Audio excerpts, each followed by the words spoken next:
Before the city wakes, there is a quiet hour when the day has not yet chosen its shape. No one has asked for your attention. No message has entered your nervous system. No crisis has named you responsible. In that hour, you are standing before an unmarked door with a key made of light. Most people surrender the key before they know they are holding it. They check the world before they check their state. They receive the noise before they establish the signal. And by the time the sun is fully risen, the day has programmed them instead of the other way around. The morning is not the beginning of time. It is the command line of the reality you are about to inhabit. There is a story most people carry about the morning, and it goes something like this. The morning is simply when the day starts. It is neutral ground, a blank stretch of hours before real life arrives. Some people make it productive, others do not. But either way, it is just time moving forward, and whatever happens in those first hours is simply habit or circumstance. That story is not neutral. That story is a mechanism of surrender, and it has been running in silence for most of your life. The morning is not a passive threshold.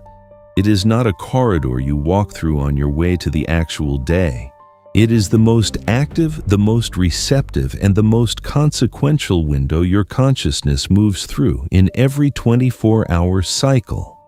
And what happens inside that window does not merely begin the day. It writes the instructions that the rest of the day will execute. Consider what is actually happening in the brain during the first minutes after waking.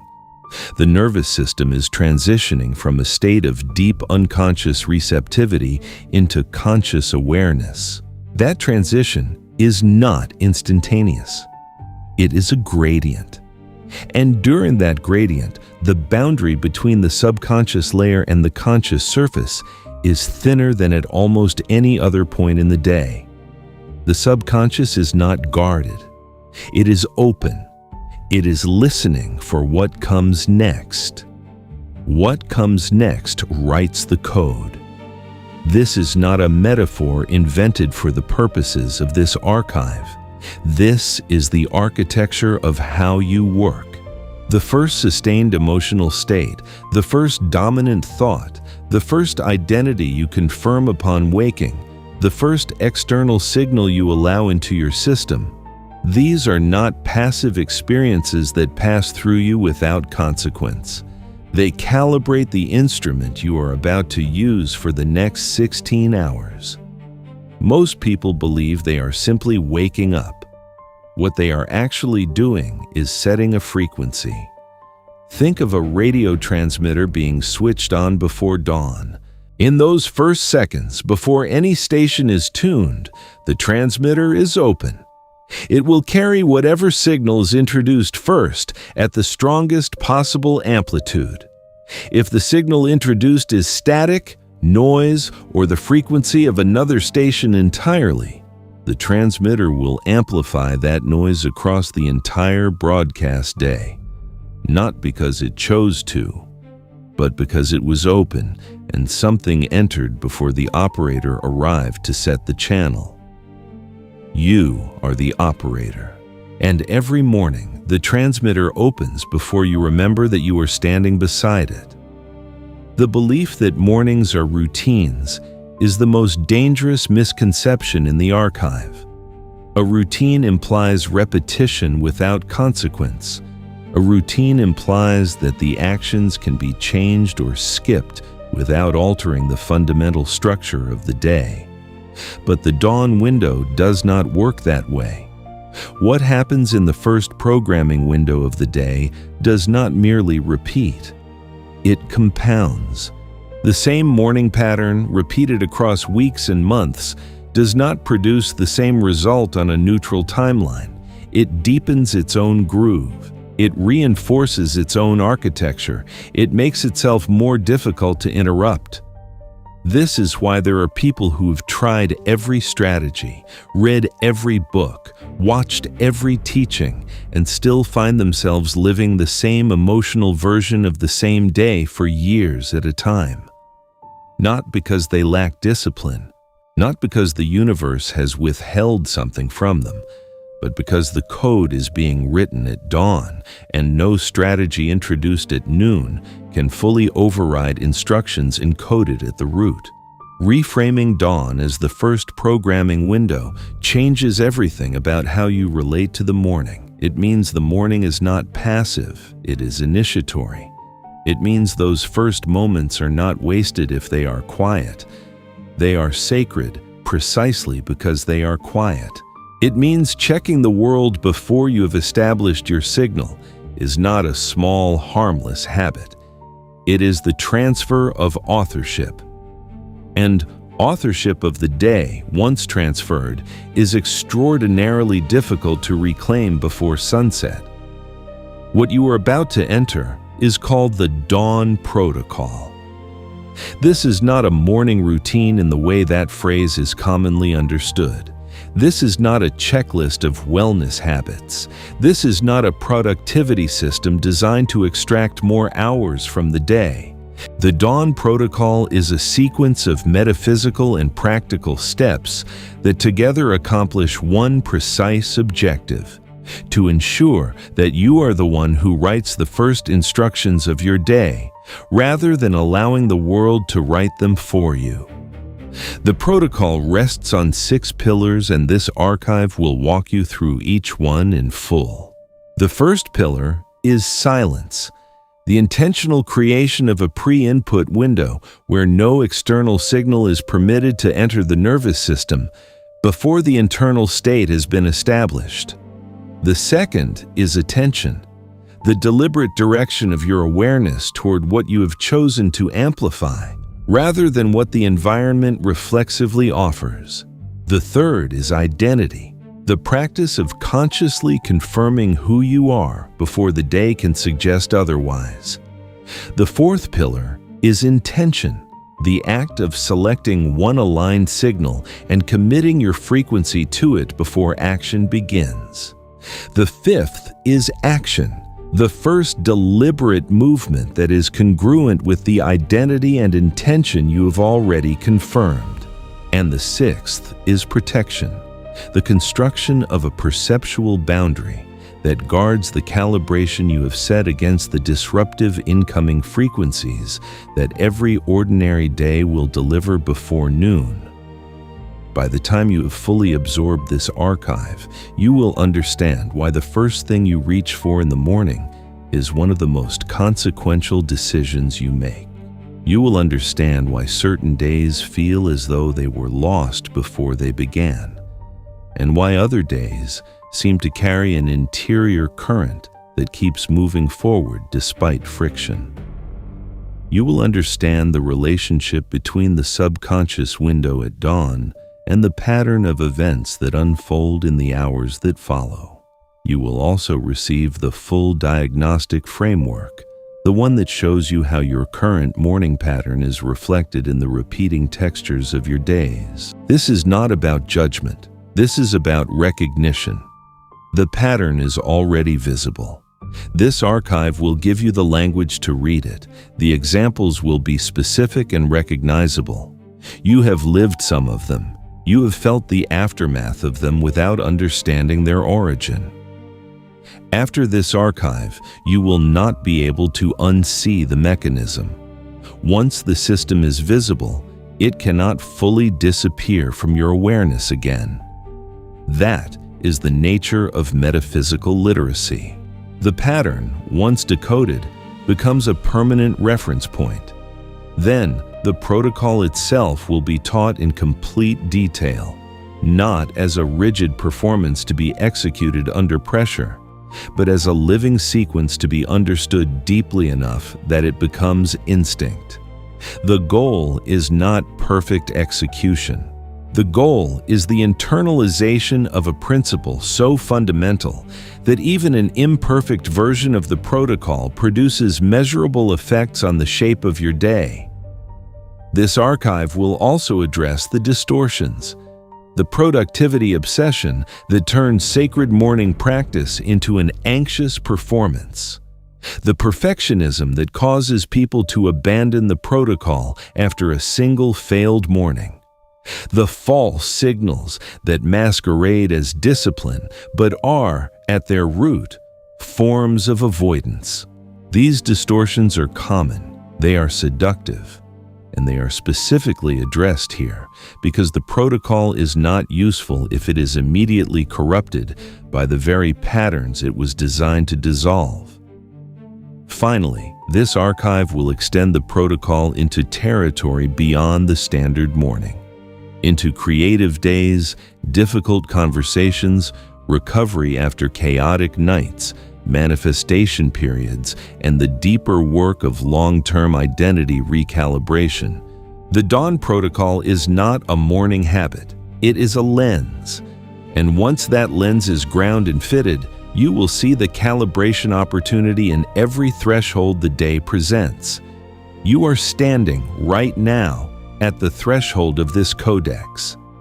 If this language feels familiar, if something in these early paragraphs has already confirmed what you have long suspected about the nature of mornings and the hidden architecture of the day, then subscribe to The Third Library. There are more codices waiting to be opened, and each one was placed here for precisely the kind of attention you are bringing now. There is a law operating beneath every morning. It does not announce itself. It does not require your belief to function. It runs regardless of whether you have named it or noticed it. And its operation is so precise, so consistent, and so traceable in the structure of your days that once you see it clearly, you will recognize its signature everywhere. The law is this. The first sustained inner state of the day conditions the perceptual filter through which all subsequent events are interpreted. It does not merely influence mood. It does not simply set a tone. It configures the lens of perception itself, and that lens determines which events register as threats, which register as opportunities, which register as neutral, and which fail to register at all. To understand this, you must first understand what perception actually is. Most people operate as though perception is a passive act, as though reality sends signals outward and the mind receives them neutrally, like a camera pointed at a scene. But this is not how perception works. Perception is an active, interpretive, and deeply subjective process. The mind does not receive reality. It constructs an experience of reality from an enormous torrent of incoming information, and it constructs that experience according to a pre-existing template. That template is formed by belief, by memory, by emotional state, by identity, and most relevantly for this archive, by the dominant frequency that was running inside the nervous system when the day began. When you wake into a state of quiet certainty, of low-level stillness, or of gentle intentionality, the perceptual filter calibrates accordingly. Events are read through a lens that is attuned to possibility, to continuity, to the recognition of alignment. A conversation that might otherwise trigger defensiveness is heard with more openness. A delay that might otherwise ignite frustration is recognized as an interval rather than a defeat. An opportunity that might otherwise go unnoticed registers clearly because the frequency of the observer matches the frequency of what is being transmitted. This is not wishful thinking. This is the basic operating principle of a calibrated instrument. A tuning fork set to a specific frequency will resonate with that frequency when it appears in the environment. A tuning fork set to noise will amplify noise. The fork does not decide. It responds to what it was set to receive. You are a tuning fork, and the morning is when you are set. The first sustained inner state of the day does more than influence emotional tone. It initiates a cascade of perceptual consequences that shape behavior, decision-making, attention selection, and relational resonance throughout the following hours. A person who begins the day in a state of low-grade anxiety will, without realizing it, direct their attention disproportionately toward confirming signals, toward the email that seems threatening, toward the tone of voice that sounds dismissive, toward the task that feels impossibly large, not because these things are objectively dominant in the environment, but because the perceptual filter is tuned to find them. And the mind, once it finds what it is looking for, uses that finding to confirm the state that was already running. The loop closes. The frequency reinforces itself. This is the mechanism beneath the day that feels like it was working against you. The day was not working against you. The day was responding to the frequency you broadcast from its first moments. Reality is not indifferent to your inner state. Reality is a feedback system, and the morning is the moment when you input the primary signal. Consider what happens at the level of behavior when the morning is entered in a state of reactivity.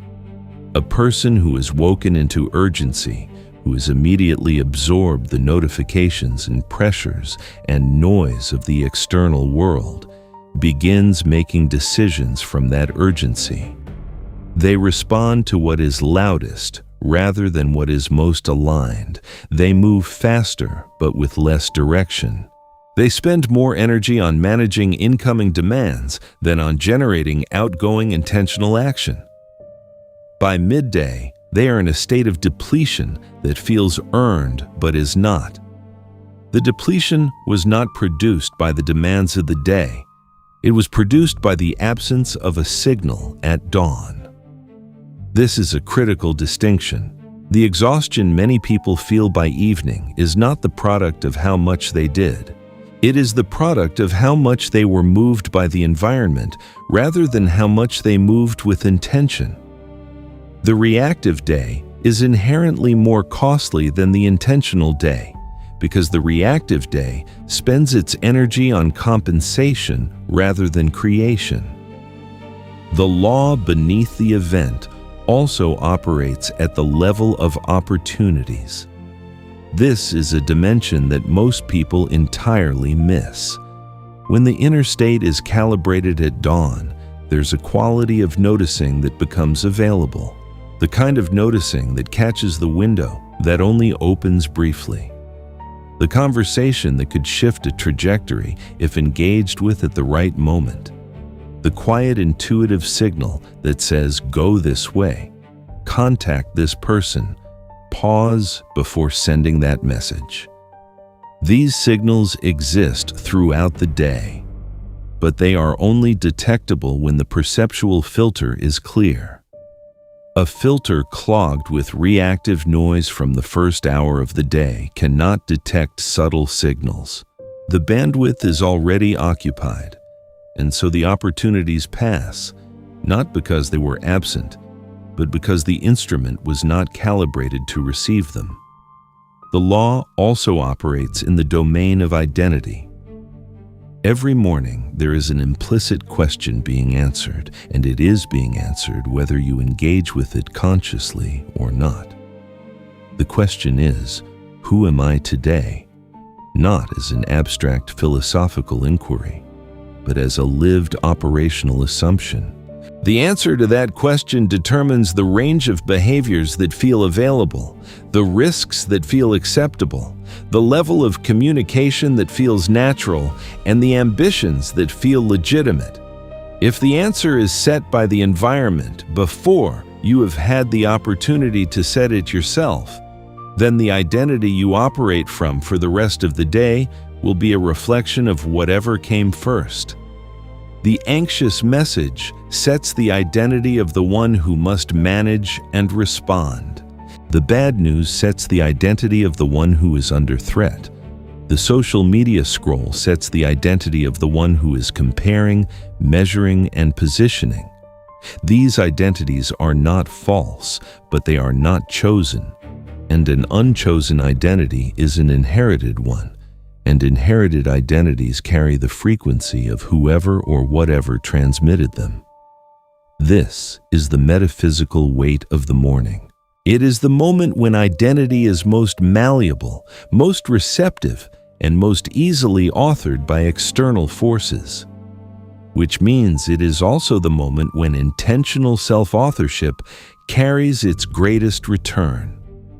The law does not discriminate. It does not reward good intentions and punish bad ones. It simply executes whatever signal is installed at the opening of the day with remarkable precision and consistency.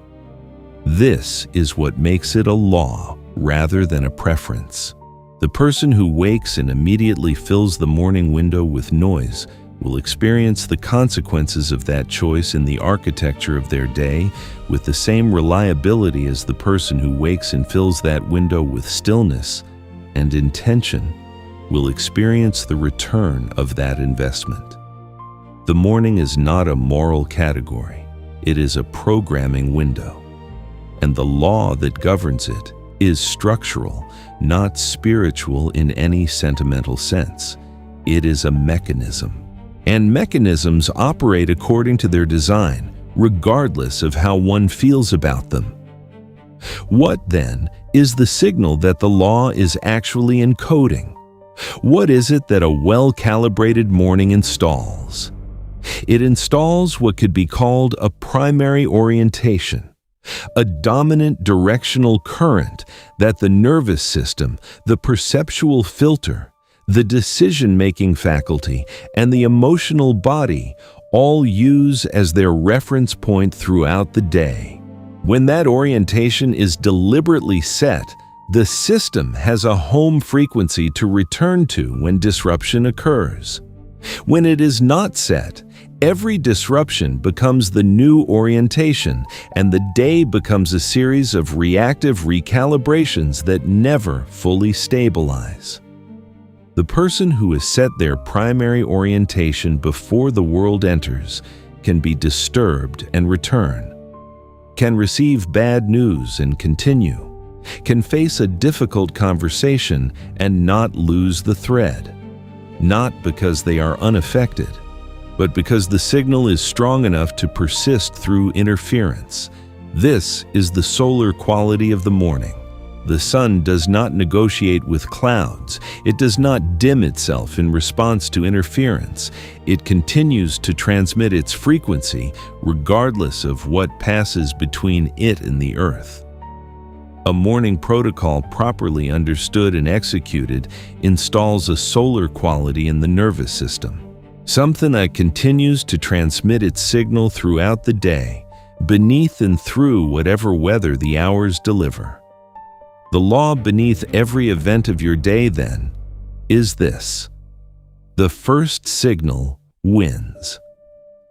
Not always in the sense that it produces the visible outcome you would choose, but in the sense that it sets the perceptual template, the identity orientation, the attention filter, and the behavioral range that will govern every hour that follows. And the entity most capable of determining what that first signal is in every single day of your life is you. That is the law. And what you do with it is what this archive has been open to teach. There is a widespread and deeply embedded misreading of what the first hour of the day actually is. It is not a deliberate misreading. It is simply what happens when a mechanism is invisible. When the law operates beneath the level of conscious awareness, the surface events get interpreted as the causes, and the actual cause goes unnamed. Most people believe they are simply checking their messages in the morning. They do not experience this as a significant act. It feels practical. It feels responsible. It feels like the reasonable behavior of a person who lives in a connected world with relationships and obligations, and a life that continues while they sleep. The phone is there. The notifications are waiting. The world has been moving. Checking in feels like participation. What it actually is a transfer of authorship. In the moment the phone is reached for, before the inner state has been established, before the silence has been honored, before the identity has been confirmed, and before the intention has been chosen, the authorship of the day is handed over to whoever sent the last message, posted the last image, or generated the last alert.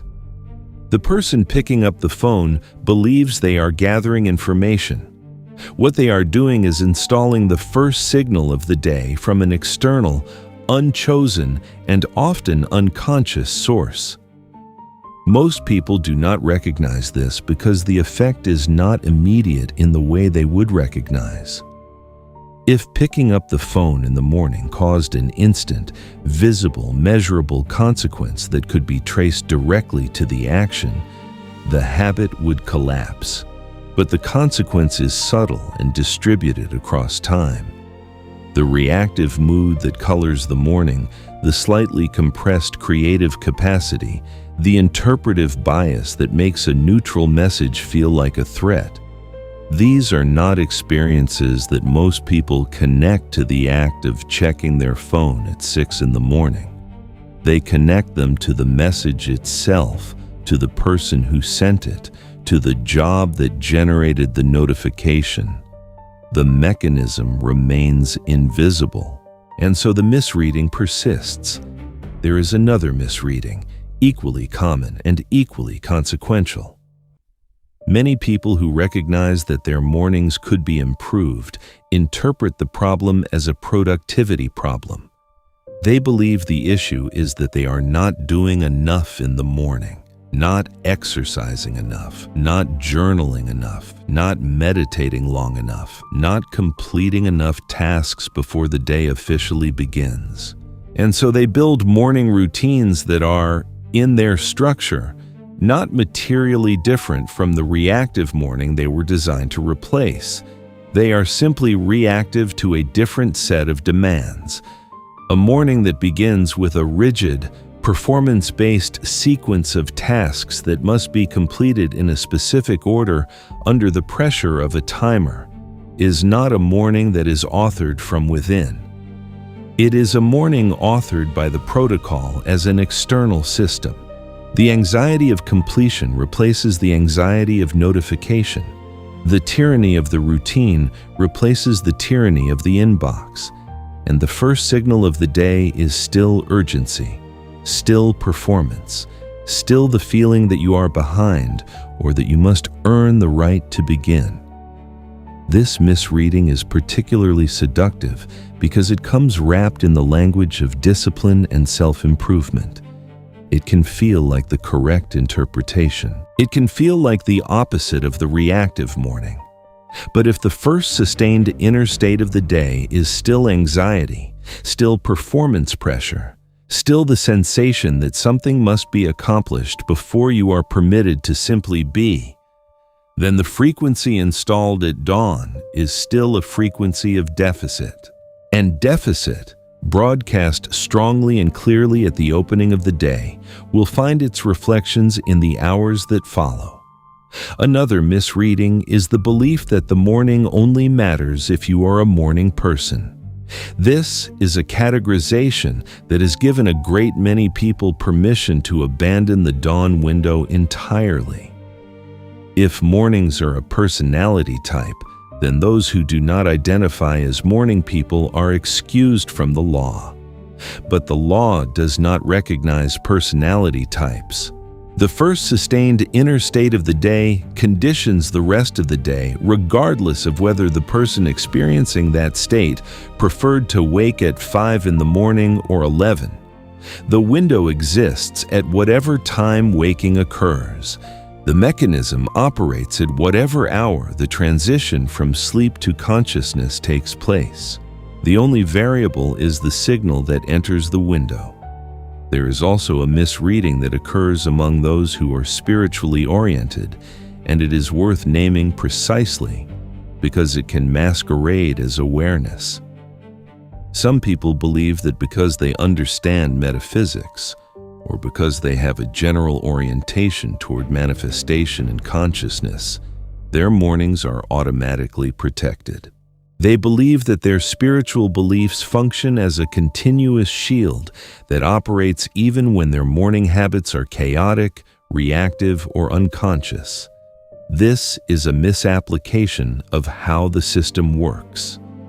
Understanding a law and implementing it are not the same operation. Knowing that the morning is a programming window does not program it. Only the practice programs it.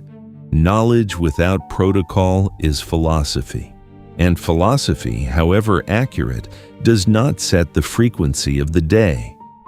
People also misread the first hour because they confuse consciousness with wakefulness. The body being physically awake does not mean the conscious, intentional self has arrived. The transition from sleep involves a period during which the subconscious layer is still dominant, still receptive, still operating without the full defense and discernment of the waking mind. Most people rush past this transition.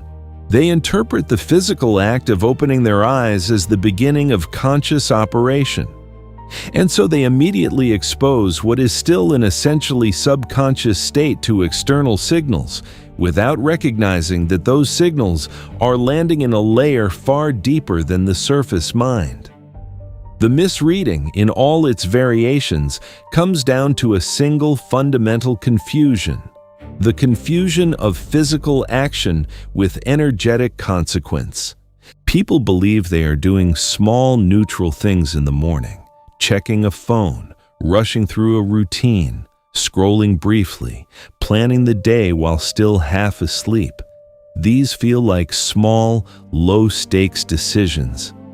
But the energetic consequence of those small decisions is not small, because the hour in which they occur is not a low-stakes hour. It is the highest stakes hour of the day, and high stakes, by their nature, magnify consequence. Once this misreading is corrected, once the first hour of the day is recognized not as neutral time, but as the primary programming window, every small decision within it becomes legible as exactly what it is: a choice about who writes the code. Consider the person who wakes at 7 in the morning and before their feet have touched the floor, reaches for the phone on the nightstand. This is not a dramatic act. It is, in most households, so ordinary as to be invisible. The screen lights up. The notifications are there. A message from a family member that reads as vaguely critical. An email from a colleague that implies a problem that will need attention. A news alert that carries the ambient weight of something going wrong somewhere in the world.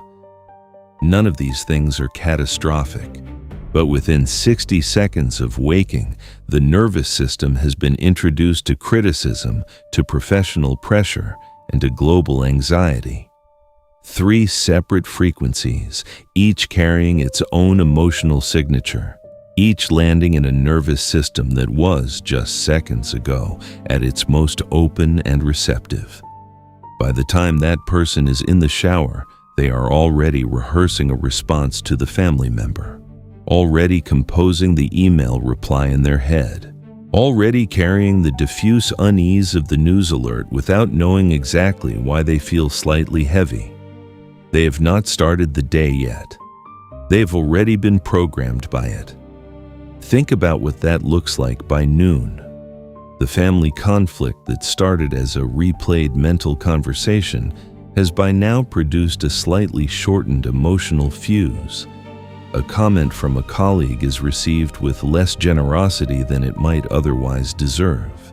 A minor delay in a project triggers a disproportionate spike in frustration.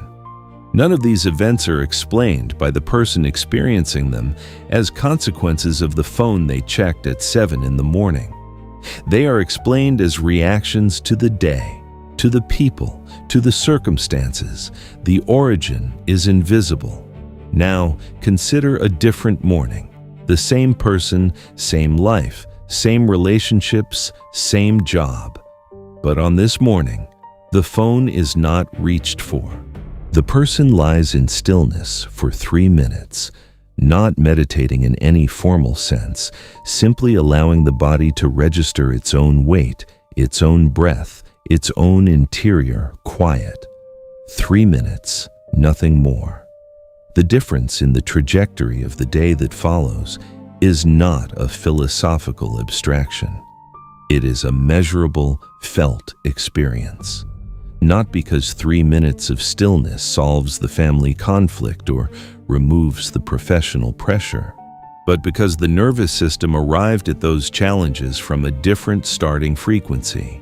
From a frequency that had been briefly, genuinely, internally authored. There is a particular quality of morning that many people know but rarely examine.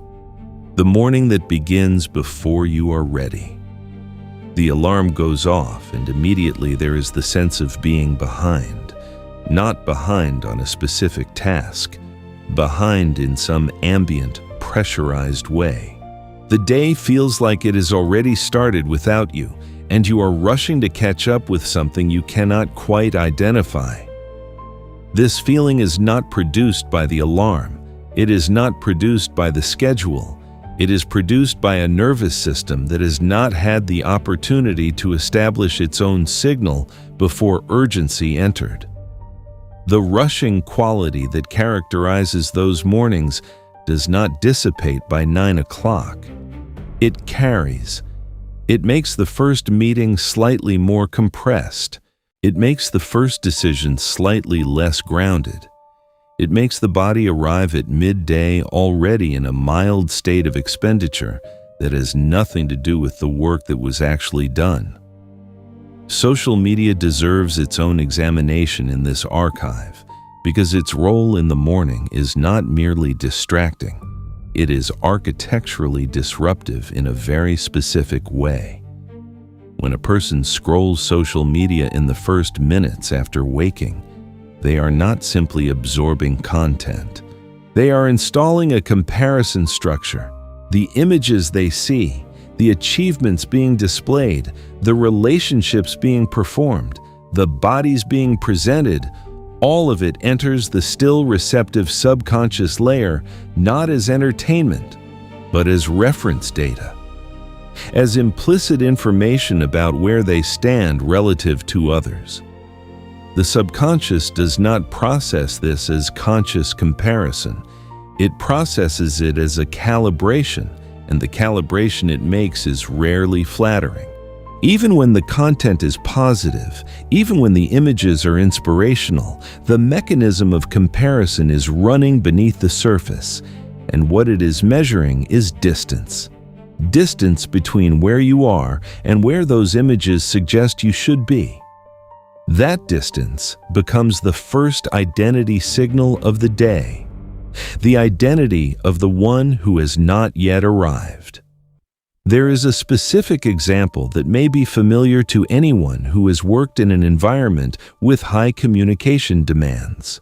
The morning that begins with an urgent message from a manager or a client.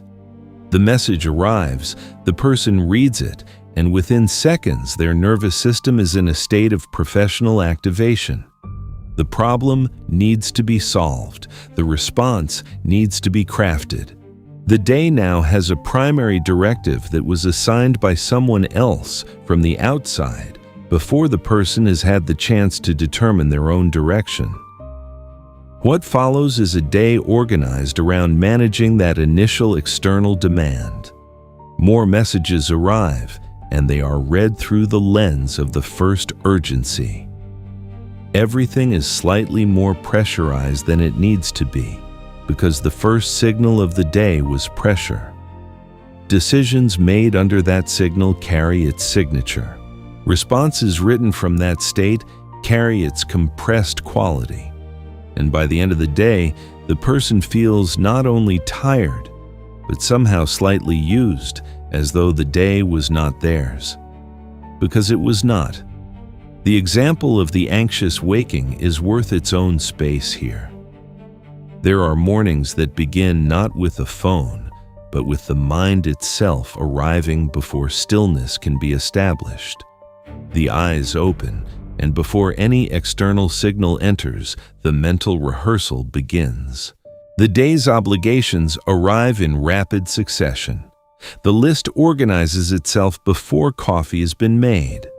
The problems that were set aside at midnight return at 6 in the morning, fully formed and demanding immediate attention. This is the nervous system that has not learned to establish stillness before content. It has been trained, often over many years, to begin processing immediately upon waking, to treat the transition from sleep as a signal to begin the management of life.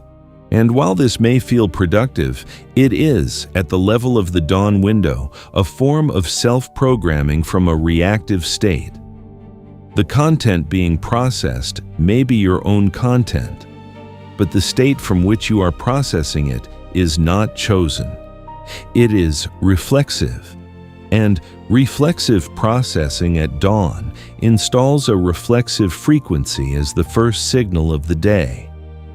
The skipped stillness is perhaps the most common and the least examined pattern in the morning. Stillness has a reputation in popular culture as something for people with extra time, for retreats, for formal meditation practices.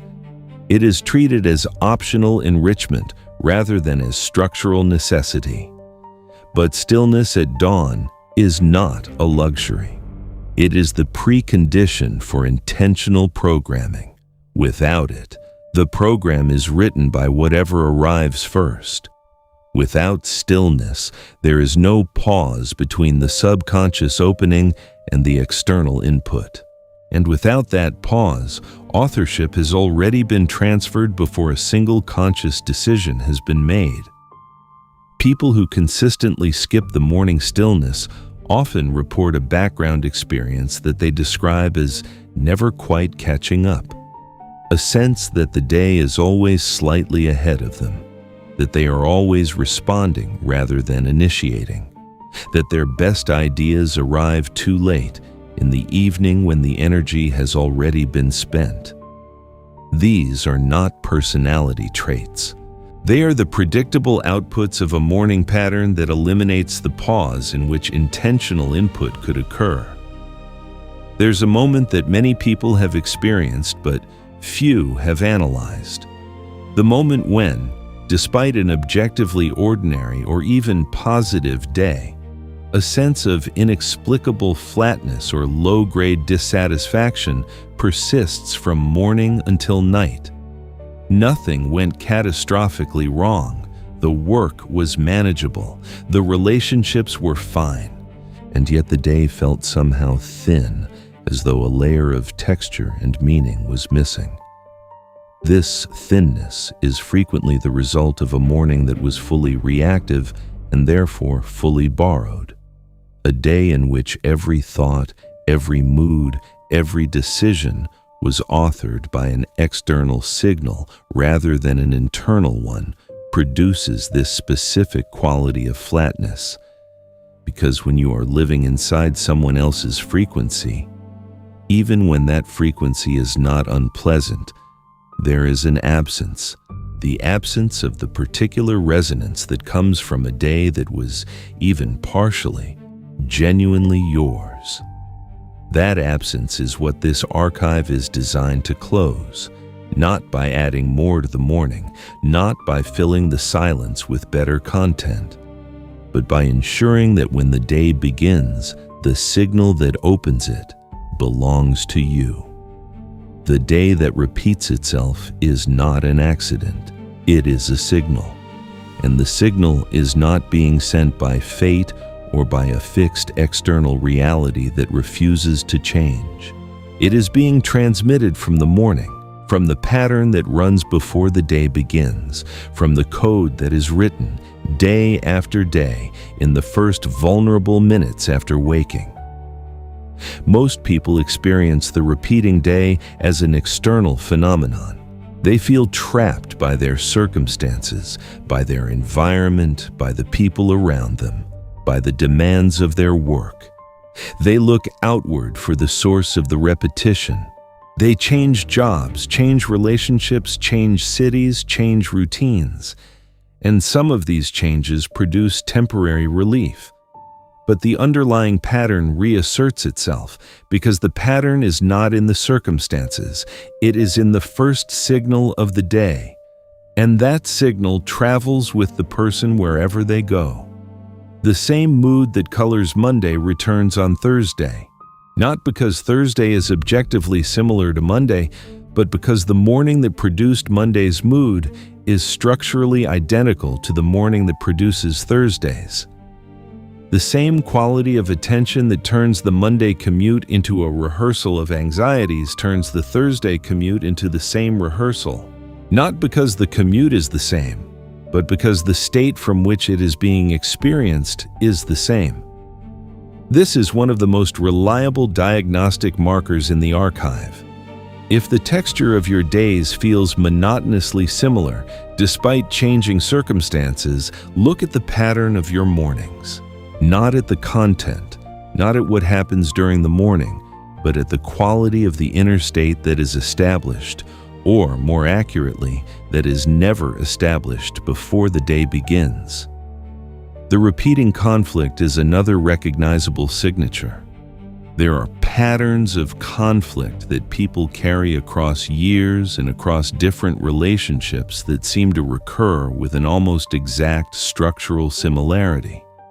The same dynamic with a new person, the same argument with different words, the same emotional withdrawal following the same variety of trigger. These patterns have many causes, and this archive does not claim to address all of them. But one consistently overlooked contribution to repeating conflict is the state in which the person enters their days.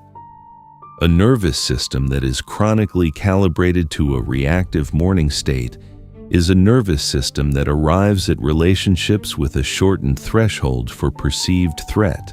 Small signals of disconnection are read as rejection. Small delays in communication are read as abandonment.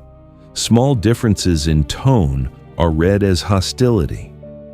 Not because these readings are accurate, but because the perceptual filter has been set from the first hour of the day to look for confirming signals of the frequency it is already carrying. The repeating fatigue deserves particular attention in this archive. There are people who sleep adequately, who do not have objectively excessive workloads, and who still arrive at evening in a state of profound and inexplicable exhaustion. They have tried better nutrition, they have tried earlier sleep, they have tried vitamins and rest and lighter schedules, and the fatigue persists. Chronic fatigue of this kind, when it is not traced to a specific medical cause, is often a feature of the reactive day. The day that spends its energy not on chosen creation, but on constant recalibration in response to an environment that never stops demanding adjustment. That recalibration is energetically expensive in a way that is not visible in the daily task list. It does not show up as hours worked. It shows up as a quality of depletion that feels earned but whose cause cannot be named. The same distraction pattern repeats as well.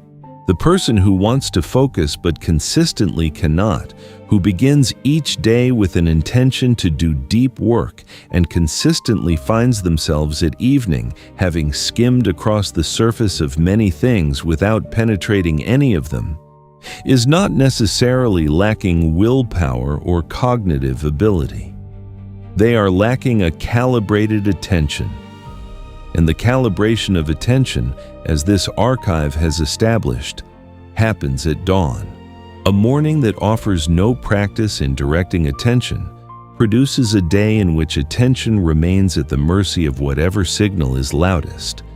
There is a quality to the repeating day that feels like running in place, forward motion that produces no new terrain. This is the felt experience of a life in which the code is being written at dawn by default. The default code is not catastrophic, it is not dramatic, it is simply not intentional. And unintentional code, repeated daily, produces the specific experience of effort without trajectory. The repeating Sunday dread is a well-known cultural phenomenon, but it deserves to be examined here, not as a relationship with the week, but as a relationship with the morning. The Sunday dread that arrives specifically in the evening is, for many people, a response to the awareness that Monday morning will reinstall the pattern, that the weekly version of the reactive code will begin again before they've had the chance to understand how to interrupt it. The dread is not about Monday itself. It is about the return of a morning that belongs to someone else. The pattern also appears in what could be called the ceiling effect, the experience of reaching a certain level in a domain, in a creative practice, in a professional trajectory, in a relationship, in a manifestation process, and then finding that forward movement stops. Not because the external conditions have changed dramatically, but because the inner state that would be required to perceive and move into the next level has never been established. The morning pattern that was adequate for reaching the current level is not calibrated for the level being sought.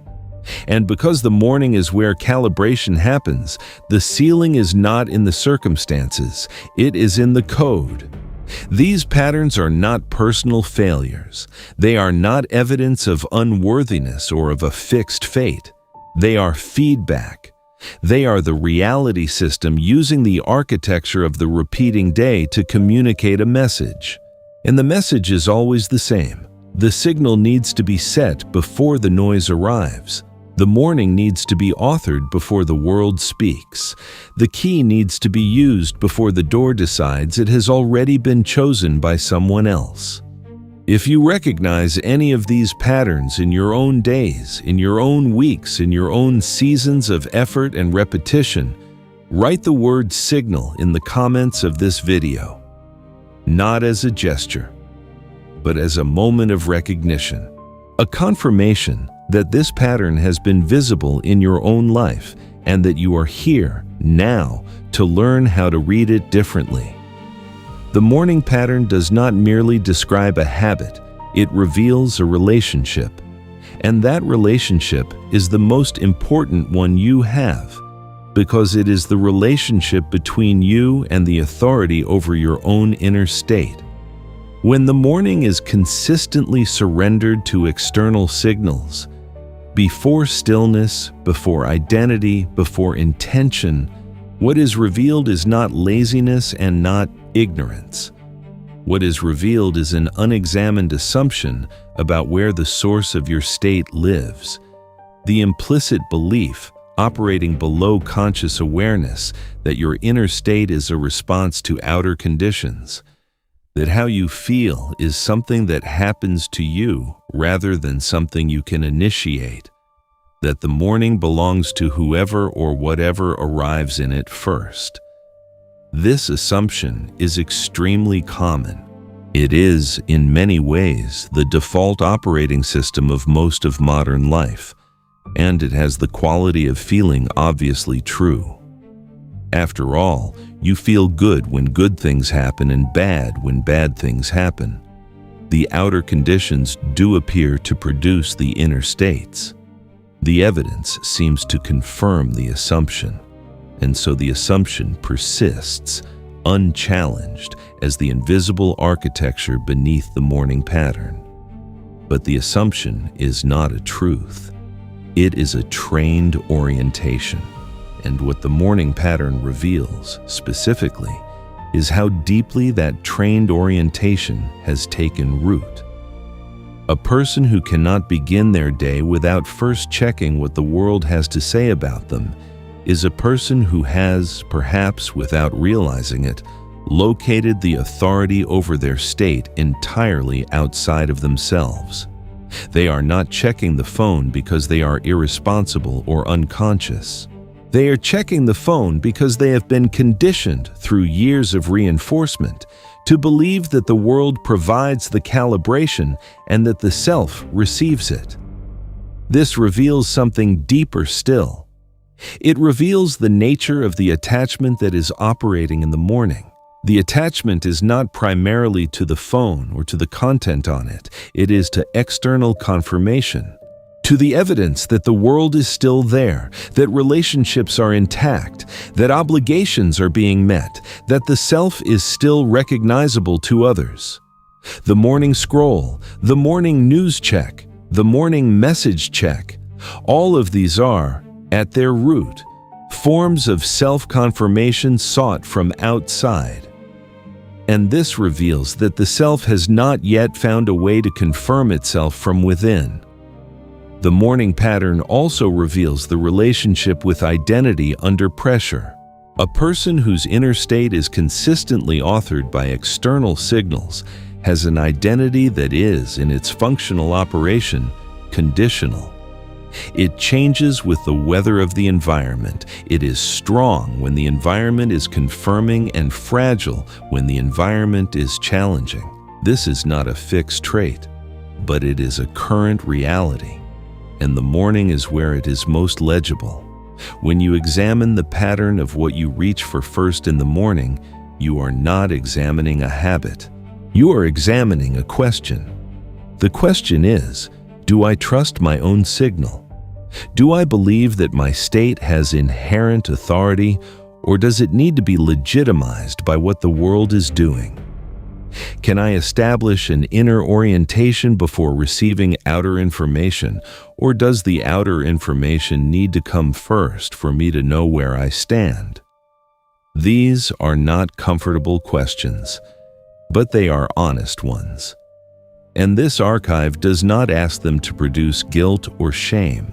It asks them because the answer to those questions is the precise diagnostic that points toward where the protocol needs to work hardest.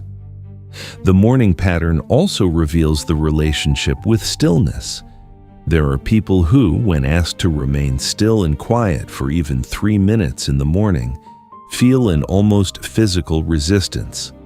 Not a philosophical resistance, but an embodied one. A pulling toward activity, toward checking, toward doing, toward filling. This resistance is not a character flaw, it is a signal. It reveals that stillness has come to feel unsafe, that the absence of incoming data registers as a threat rather than sanctuary. A nervous system that has been chronically occupied by external input begins to experience silence as a gap that needs to be filled. The silence is uncomfortable because the system has forgotten or never learned what it feels like to be full from within. To have enough signal from the interior that the exterior does not need to be consulted constantly for orientation.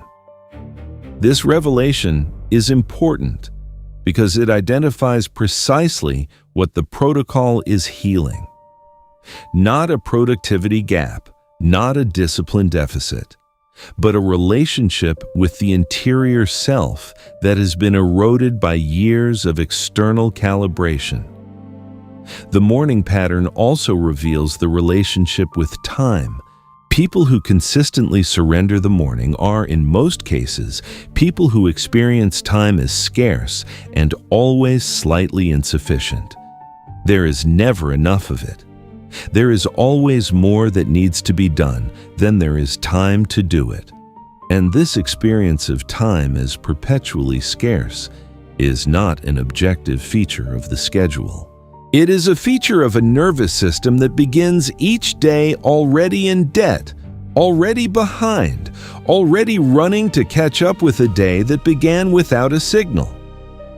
When the morning is authored from within, the relationship with time shifts, not because more hours appear, but because the quality of presence within the hours changes.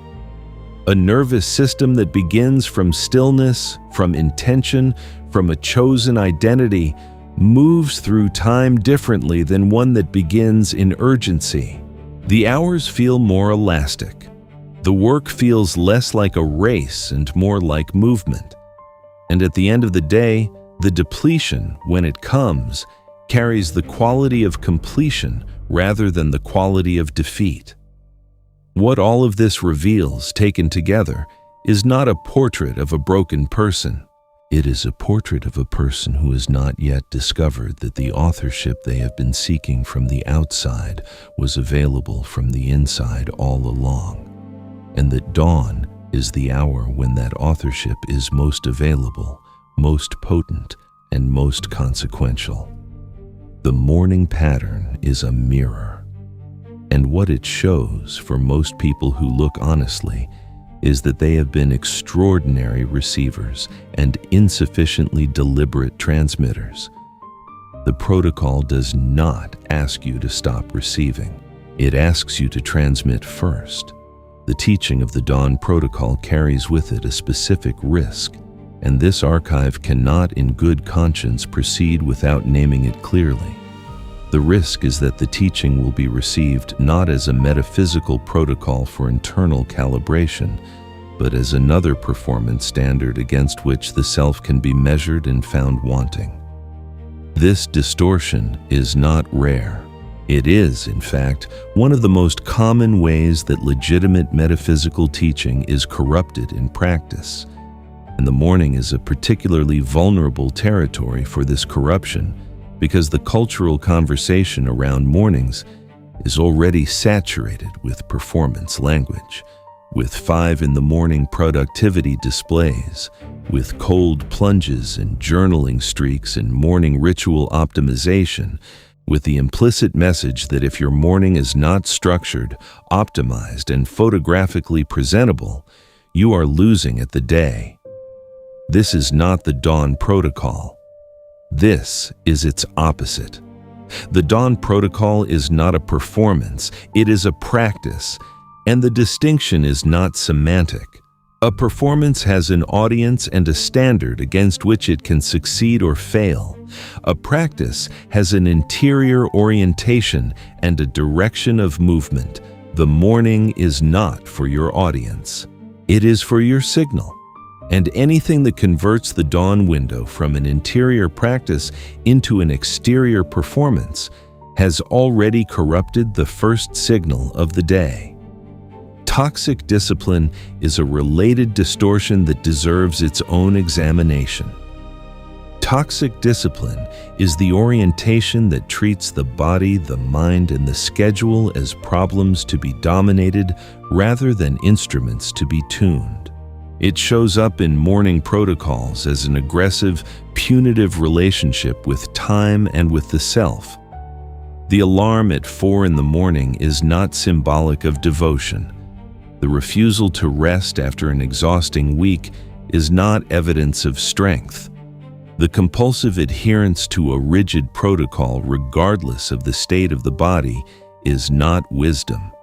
It is control dressed as discipline. True morning calibration requires discernment, not domination. There are mornings when the most aligned first act is not journaling or stillness or a cold shower. There are mornings when the body needs gentleness, when the inner state needs acknowledgement before it can be redirected, when the signal that needs to be heard is the signal of rest rather than the signal of activation. A protocol that cannot differentiate between these mornings is not a protocol, it is a script. And scripts do not calibrate, they perform. The perfectionism distortion is perhaps the most dangerous for people who are genuinely attempting to implement the Dawn Protocol with sincerity. Perfectionism in the morning context operates through a specific logic. If the protocol cannot be executed perfectly and in full, it should not be executed at all. The alarm was missed. The phone was checked before remembering not to. The stillness was interrupted. The intention was distracted. And so the morning is written off as a failure. And because the morning is written off as a failure, the day that follows is surrendered entirely to the reactive pattern. This logic is a trap. A well-designed trap because it wears the appearance of integrity. It says, I refuse to do this halfway. But what it is actually saying is, I refuse to do this when I cannot succeed completely, and therefore I will do nothing instead. This is not integrity. It is perfectionism, and perfectionism in a morning practice guarantees eventual abandonment. Because no morning is perfect, no protocol executes identically across different days, different body states, different seasons, different emotional realities. The practice that cannot survive imperfection is not a practice, it is a standard. And standards as metrics of worthiness have no place in the dawn window. A related distortion is the false signal of rigidity mistaken for commitment.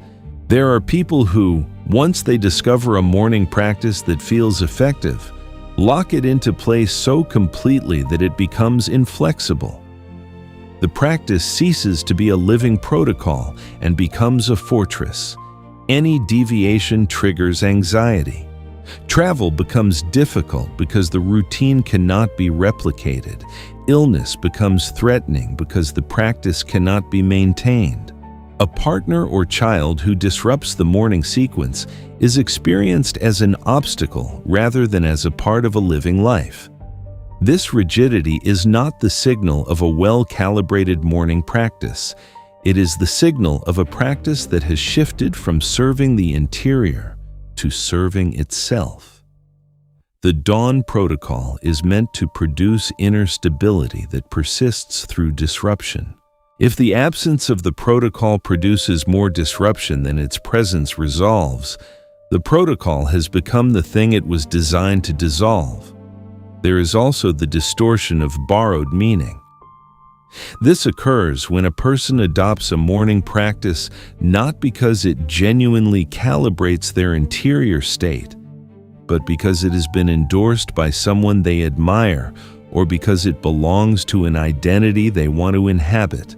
The cold shower at 5 in the morning, adopted because a figure of cultural authority swears by it with no genuine investigation of whether it serves this person's actual nervous system, is not the dawn protocol. It is cosplay. And cosplay, no matter how elaborate, installs the signal of performance rather than the signal of genuine internal orientation. Finally, this archive must name the distortion of using the morning protocol as an avoidance mechanism. There are those who build elaborate dawn rituals that consume the entire morning and practices that feel spiritual and intentional, but that are, at their functional core, ways of not beginning the actual work or life that requires their presence. The journaling that never ends. The meditation that extends indefinitely. The reading that postpones every actual demand. These are not dawn protocols. They are sanctuary systems, and while sanctuary has its place, it must not be confused with calibration. Calibration is preparation for presence in life. Avoidance is retreat from it. The line between them must be honestly observed. The true dawn protocol produces a state that makes you more willing to enter the day, not less. It calibrates you for engagement, not for continued withdrawal. If the morning practice consistently makes you feel reluctant to begin, the practice may itself be a false signal. The real signal always moves toward life. The real calibration always opens a door. The dawn protocol begins before the first voluntary action of the day. It begins in the moment just after waking. in that brief threshold where the body has registered consciousness, but the world has not yet been consulted. This moment is the entry point, and what you do in this moment determines whether the protocol has a foundation or begins already compromised. The first act of the Dawn Protocol is to not reach for anything external, before any other instruction, before any other step, before stillness, before identity, before intention. Do not reach for the phone. Do not reach for the news. Do not reach for the noise. This is not a passive act. It requires a quality of deliberate restraint that, in the first seconds of waking, can feel almost physical in its demand. The habit of reaching is strong. It is neurologically reinforced, but it can be interrupted, and the interruption of that first reach is the entry into the protocol. The value of not reaching is not the value of deprivation, it is the value of a window held open. By not reaching for external input in the first moments of consciousness, you are preserving the subconscious receptivity of that threshold for intentional input. The window that was going to be used for something will now be used for something you choose. This is the entire architecture of the protocol in its simplest form. You hold the window open, and then you put through it what you have chosen rather than what arrives by default. The second step is body stillness. After the decision not to reach outward, bring the awareness into the physical body. This is not a meditation instruction in the traditional sense. It does not require technique or a posture or a formal practice. It is simply the act of directing consciousness toward the physical interior. Feel the weight of the body on the surface beneath it. Feel the breath without changing it. Feel the ambient temperature of the room. This process of physical orientation accomplishes something specific. It anchors the newly awakened consciousness in the present moment rather than allowing it to drift immediately into rehearsal, planning, or reactivity. 2 to 5 minutes of this physical stillness is sufficient. It is not about achieving a meditative state. It is about establishing a felt sense of interior presence before external presence is demanded. Many people who first practice this step are surprised to discover how rarely they have ever simply occupied their body in the morning before the day began its demands. The body awareness step is, for most people, a genuinely novel experience, and in its novelty, it reveals how thoroughly the habitual morning has bypassed the interior in its urgency to engage the exterior. The third step is the identity declaration. This is one of the most important steps in the protocol, and also one of the most frequently misunderstood when people first encounter it. An identity declaration is not an affirmation in the popular sense. It is not a positive statement designed to make you feel better about yourself. It is a specific, deliberate act of self-authorship in which you consciously confirm the identity from which you will operate today, before the day has had the opportunity to assign one to you.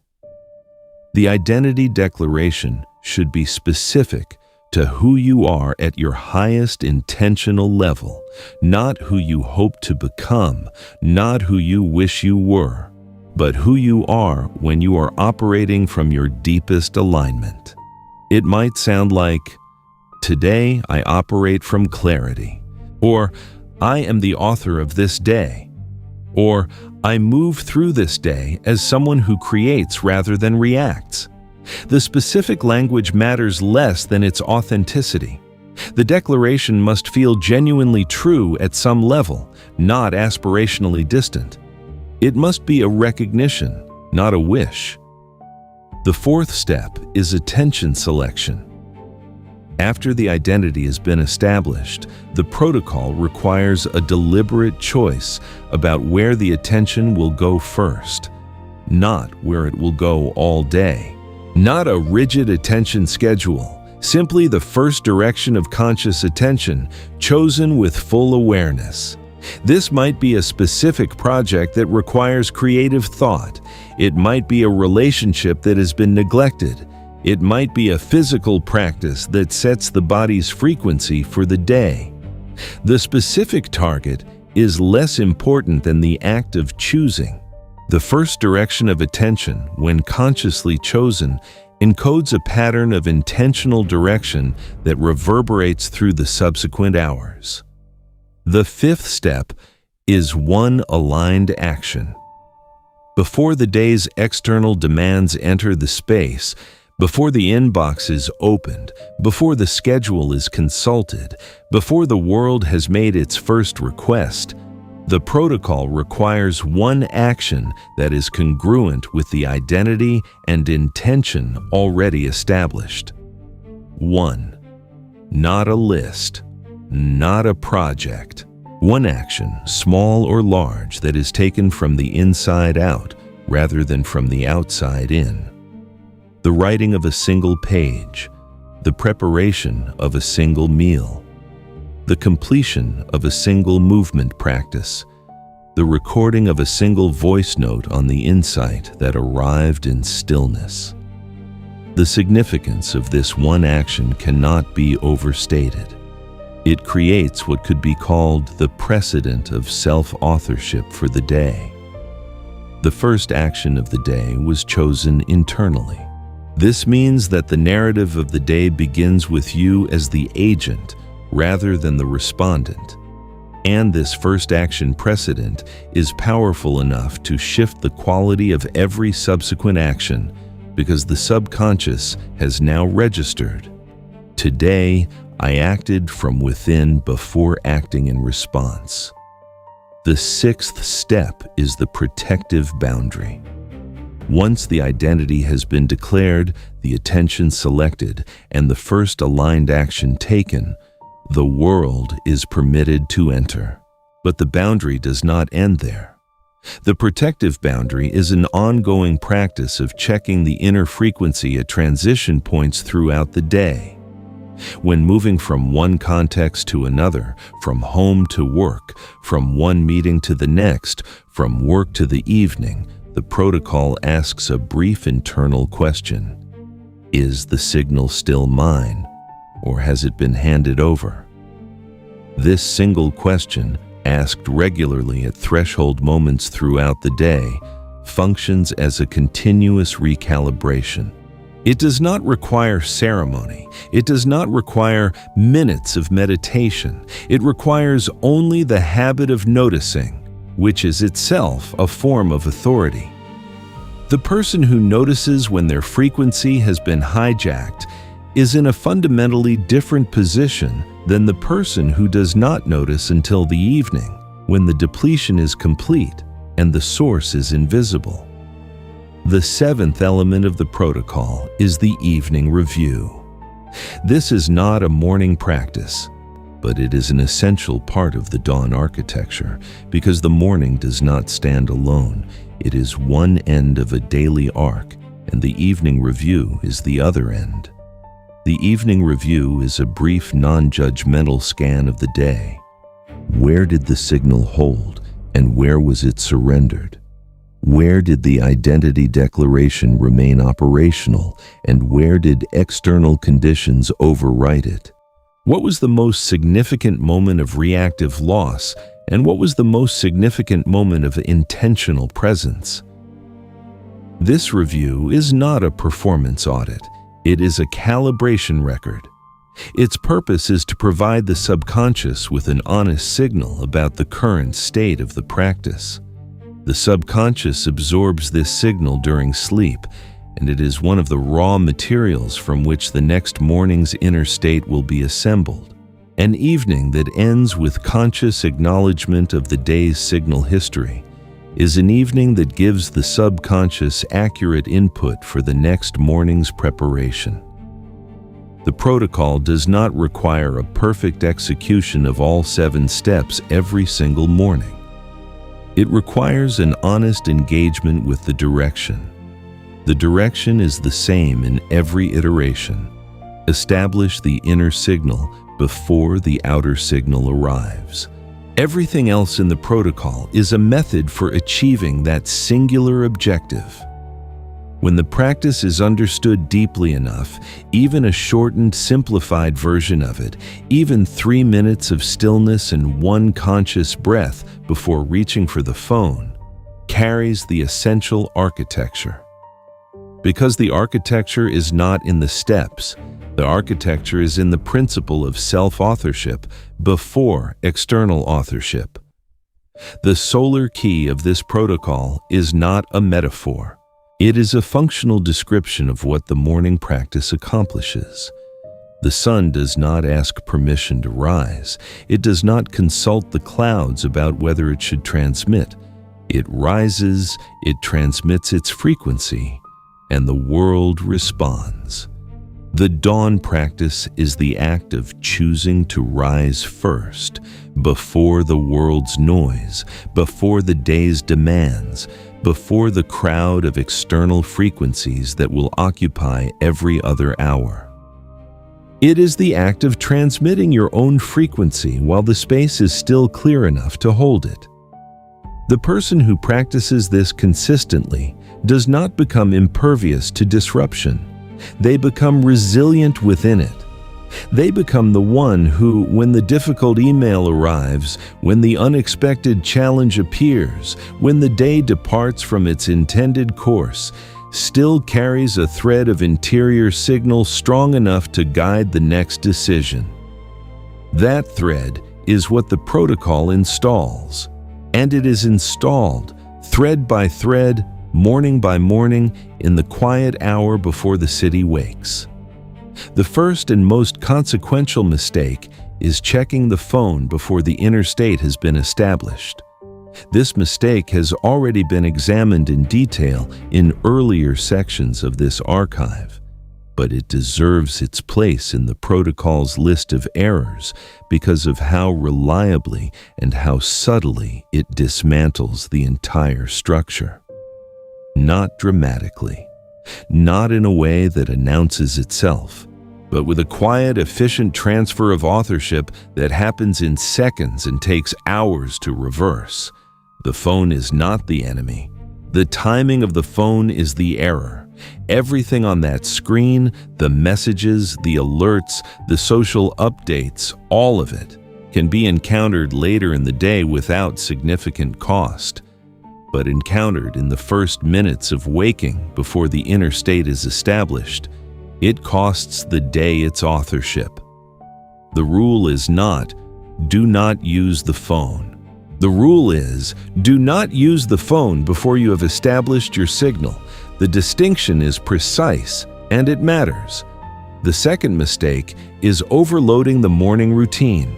There is a seductive logic that says, if a little structure is good in the morning, more structure must be better. If 5 minutes of stillness is valuable, surely 30 minutes of formal meditation followed by journaling, followed by exercise, followed by breathwork, followed by visualization must be superior. This logic is wrong, not because those practices lack value, but because a morning sequence that is too long, too complex, and too demanding produces pressure rather than calibration. The overloaded morning creates a new form of reactive state, the anxiety of completion. The nervous system enters the day not from stillness and intention, but from the residual stress of having managed a complex sequence under time pressure. The protocol is corrupted from within by its own ambition. A morning practice that reliably produces stillness and intentionality in 15 minutes is more valuable than a morning practice that theoretically produces those states in 90 minutes, but consistently generates anxiety in the attempt. The third mistake is turning the protocol into a performance. This has been addressed in the previous section, but it bears repeating in the context of specific errors, because performance creep is gradual and almost always unconscious. It begins with a genuine practice and slowly acquires an audience. The audience might be a social media following. It might be a partner or a family who now expects the ritual to occur. It might be an imagined future self who is watching and evaluating. Regardless of its form, the audience shifts the motivation from interior calibration to exterior validation, and the protocol at that moment produces a performance state as its first signal of the day. Watch for the moment when the morning practice becomes something you would be embarrassed to skip or to do imperfectly in front of someone else. That embarrassment is the signal that the audience has arrived. And when the audience has arrived, the practice has become performance. The fourth mistake is abandoning the protocol after one imperfect morning. This is perhaps the mistake that causes the most cumulative loss, because it is the one that most reliably prevents the protocol from ever becoming a genuine practice. One imperfect morning is not a broken practice, it is an imperfect morning. The protocol is not a streak to be maintained. It is a direction to be reestablished each day with whatever is available. The morning when the phone was checked first, the morning when the alarm was missed, the morning when the stillness was interrupted by a child or a noise or a flood of urgent thought. These mornings are not failures of the protocol. They are mornings that demonstrate the difference between a perfect morning and an anchored one. The anchored morning can absorb imperfection and continue. The streaked morning cannot, and the dawn protocol is designed for anchoring, not for streaking. The fifth mistake is using the protocol to avoid rather than to enter. Some people, upon discovering that the morning practice produces a state of interior peace, begin to extend the practice indefinitely as a way of postponing the demands of the day. The stillness extends to an hour, then 2. The journaling never reaches a natural conclusion. The meditation is always one session away from feeling complete enough to justify beginning. This is the protocol functioning as sanctuary rather than as launch. And sanctuary, while valuable, is not the purpose of the dawn window. The morning practice is preparation for presence, not a substitute for it. The signal it installs is a signal designed to carry you through the day, not to keep you insulated from it. If the practice consistently makes you feel reluctant to begin the day, the practice has been redirected from calibration to avoidance. The correction is not to abandon the practice. It is to recognize the avoidance and to deliberately include as part of the morning protocol the moment of choosing to enter. The sixth mistake is treating the protocol as a remedy rather than a practice.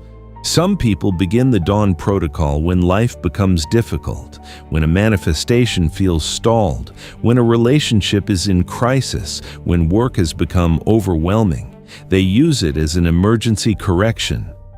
This is not wrong, but it is incomplete. The full value of the protocol is not available when it is applied only in emergency, because the subconscious calibration that the protocol produces is cumulative. It deepens over time.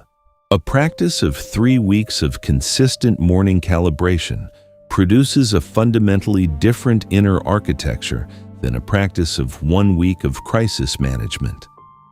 The protocol is most powerful when it is ordinary, when it is not dramatic, when it is the quiet, unremarkable daily repetition of a direction that the subconscious eventually stops resisting and begins to anticipate.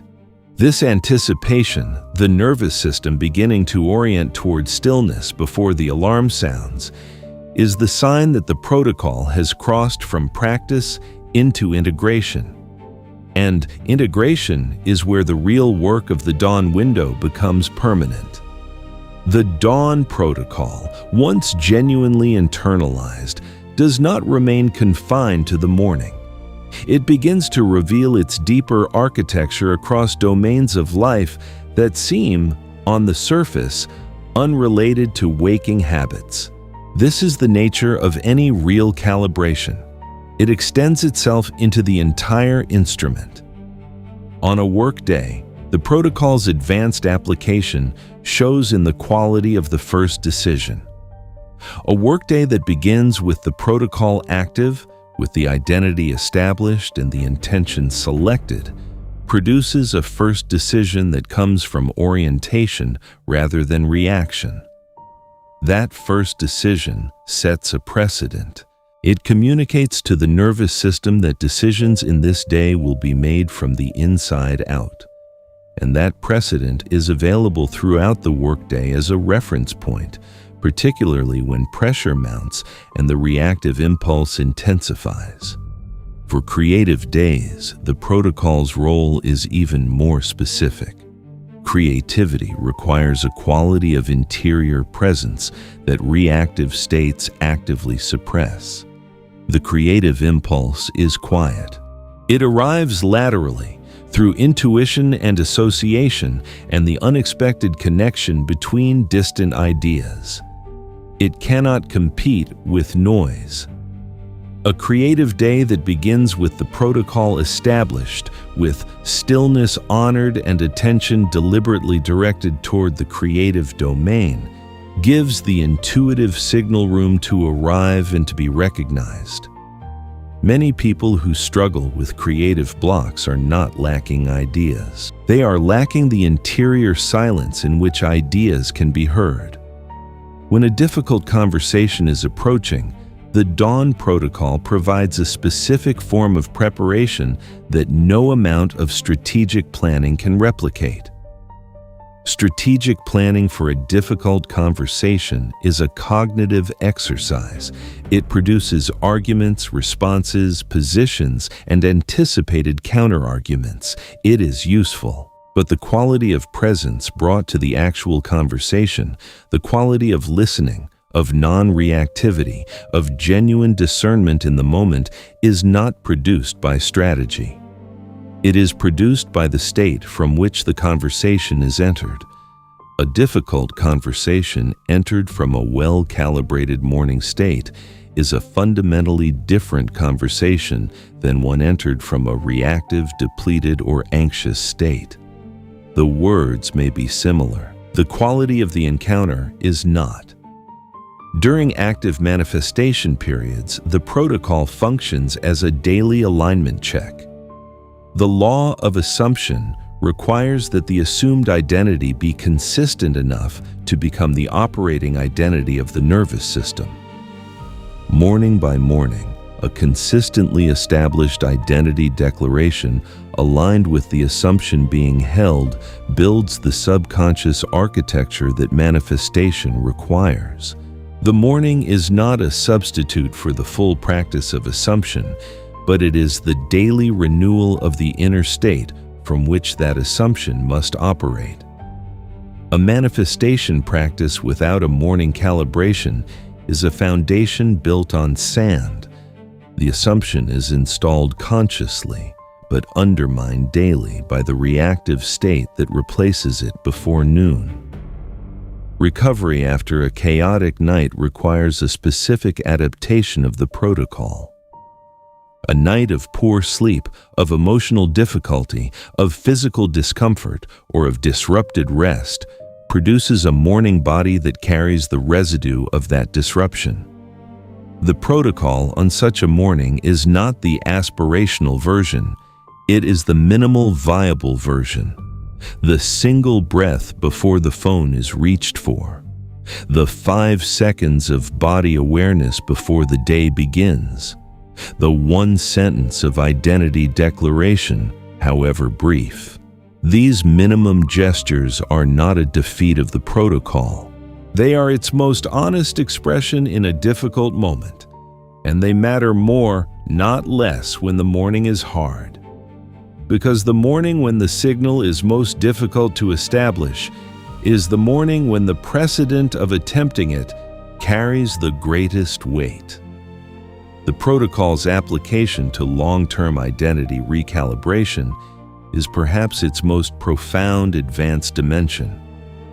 Identity does not change through a single revelation.